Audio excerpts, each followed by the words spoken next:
Baik, pelajaran kita hari ini adalah tema 1 Bahasa Indonesia tentang menemukan pokok pikiran dalam teks lisan dan tulis. Di dalam mata pelajaran Bahasa Indonesia hari ini ada 5 materi pokok yang harus kalian perhatikan, yakni ada menentukan kalimat utama, menentukan jenis paragraf, menentukan ide pokok, membuat simpulan, dan meringkas bacaan.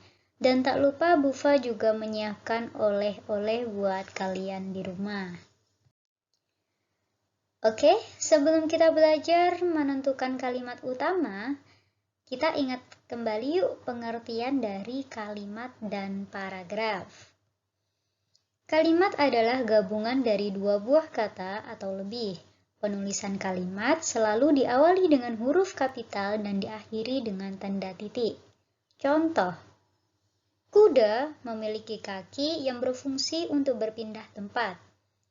Kuda, kata yang berada di awal kalimat, diawali dengan huruf kapital atau huruf besar, huruf K-nya, dan tempat diakhiri dengan tanda titik.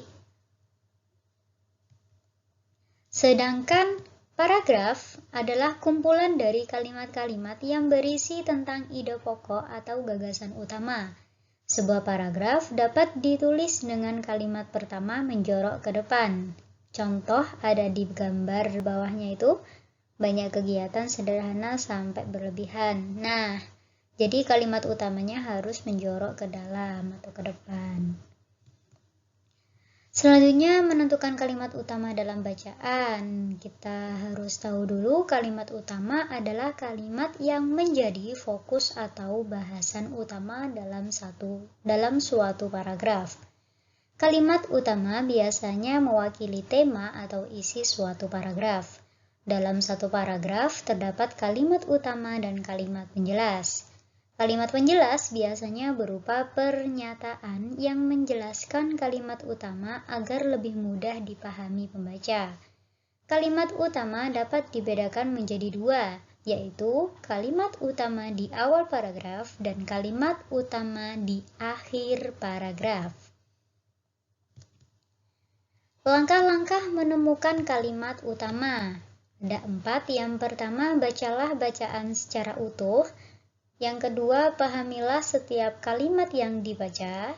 Yang ketiga, perhatikan topik yang dibahas dalam bacaan tersebut. Dan yang terakhir, ingatlah bahwa dalam sebuah paragraf biasanya hanya terdapat satu kalimat utama yang menjadi inti bacaan. Secara umum, dalam satu paragraf itu hanya ada satu kalimat utama. Contoh, bacalah paragraf berikut. Wayang bambu merupakan salah satu jenis kesenian yang cukup langka.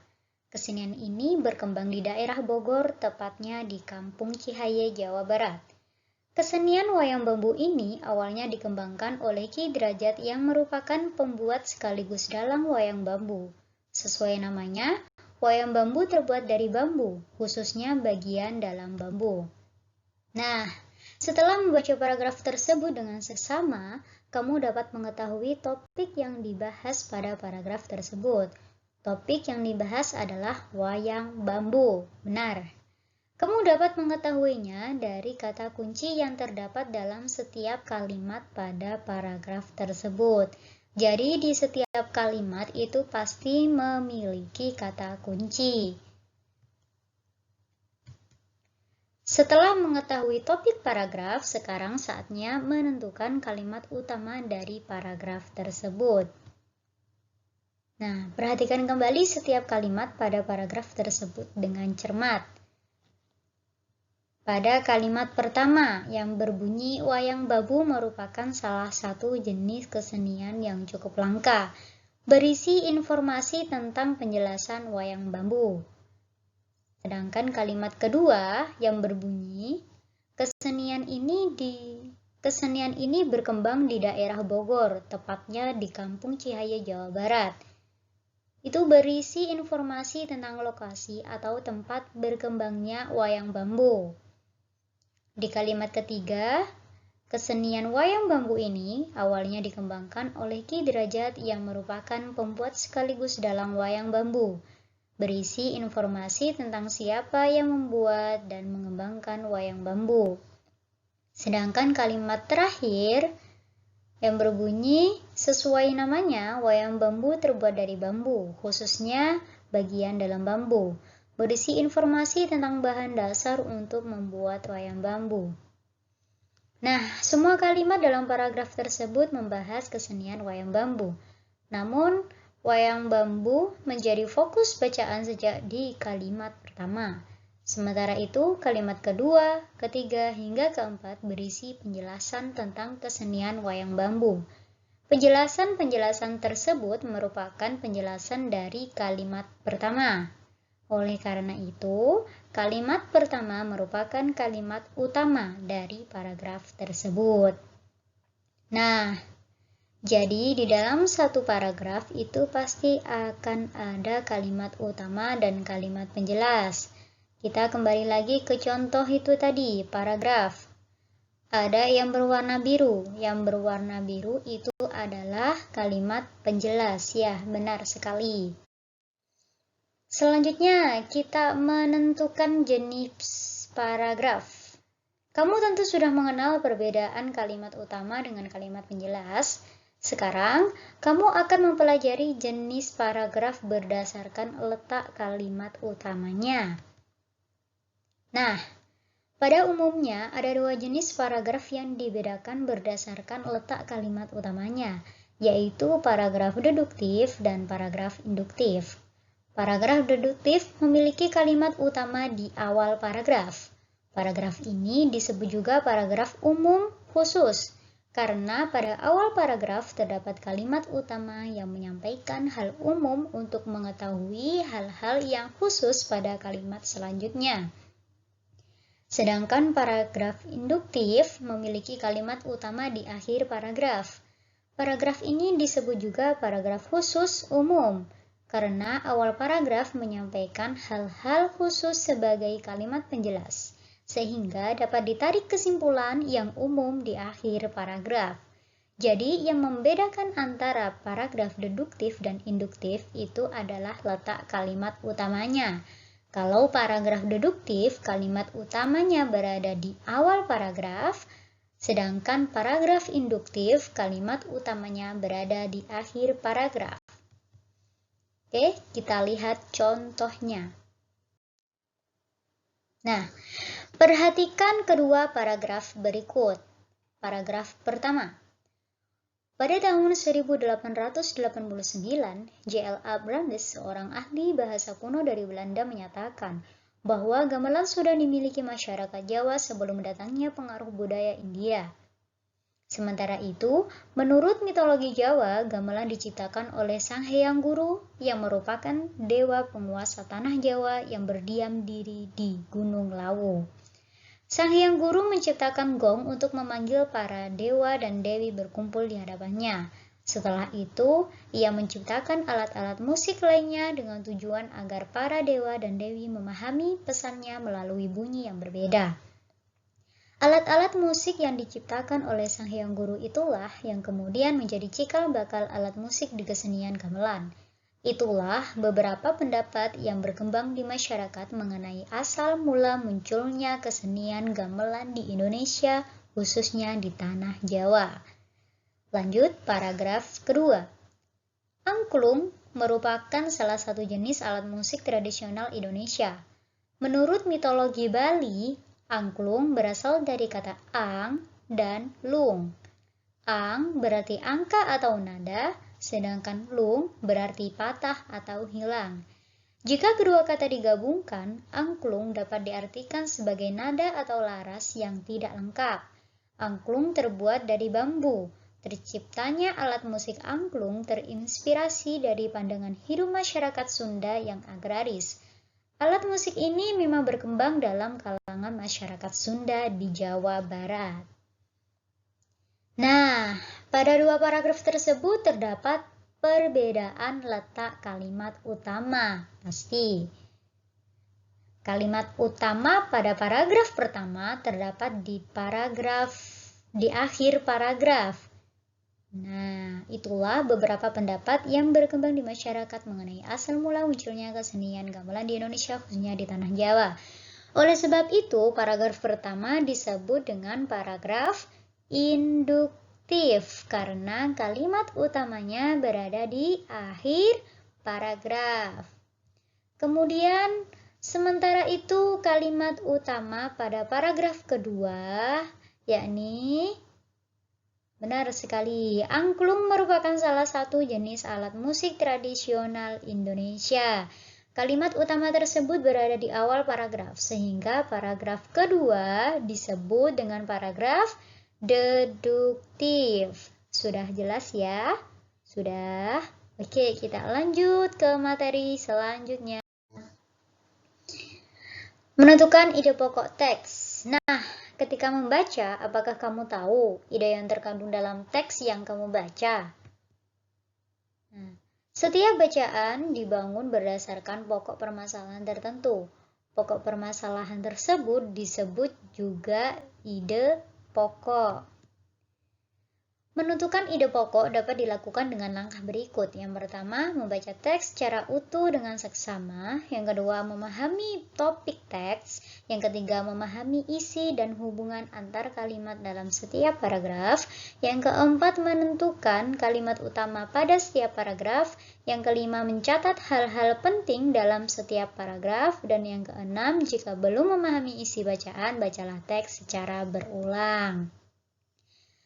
Perlu kalian ketahui bahwasanya ide pokok itu berbeda dengan kalimat utama.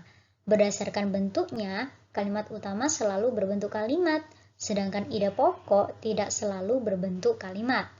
Selain itu, ide pokok biasanya merupakan inti dari kalimat utama. Oke, kita lihat contohnya ya. Nah, ini adalah contoh dari menentukan ide pokok.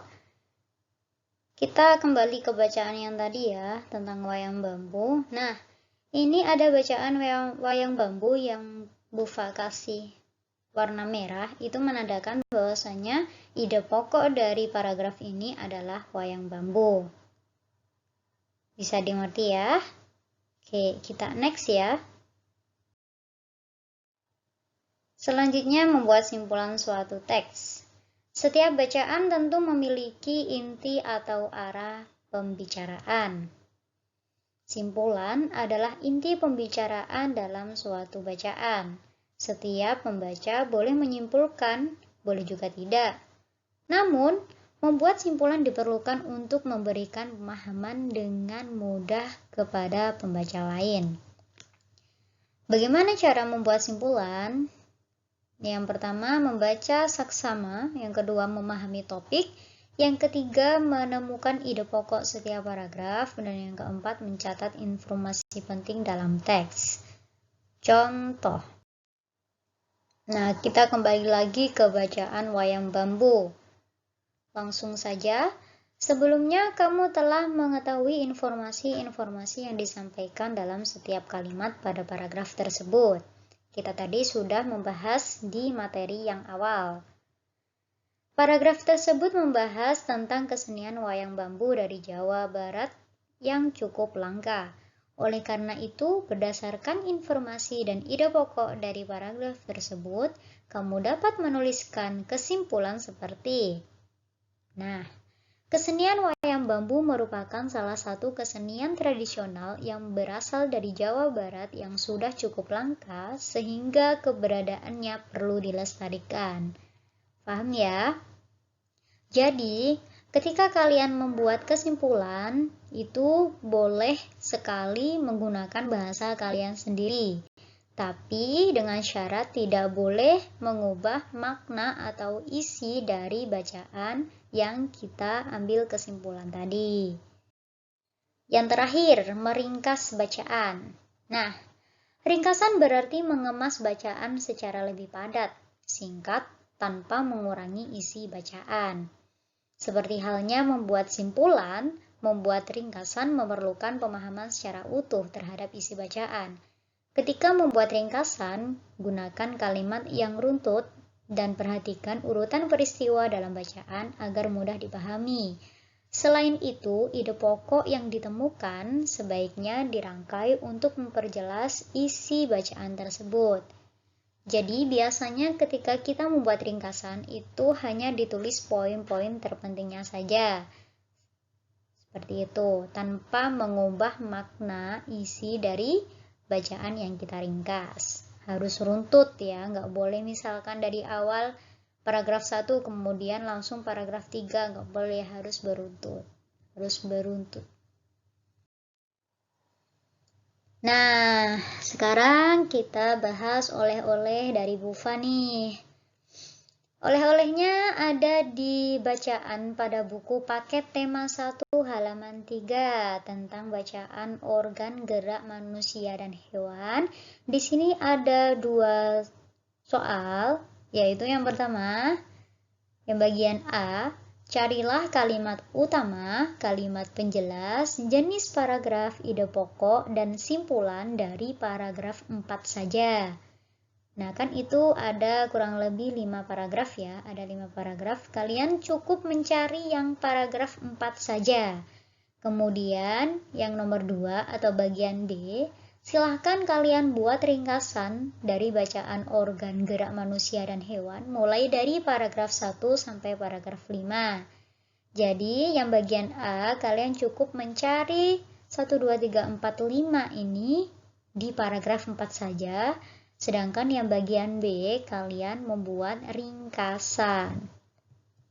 Nah, di sini Bufa kasih contoh. Ini contoh yang bagian A saja ya.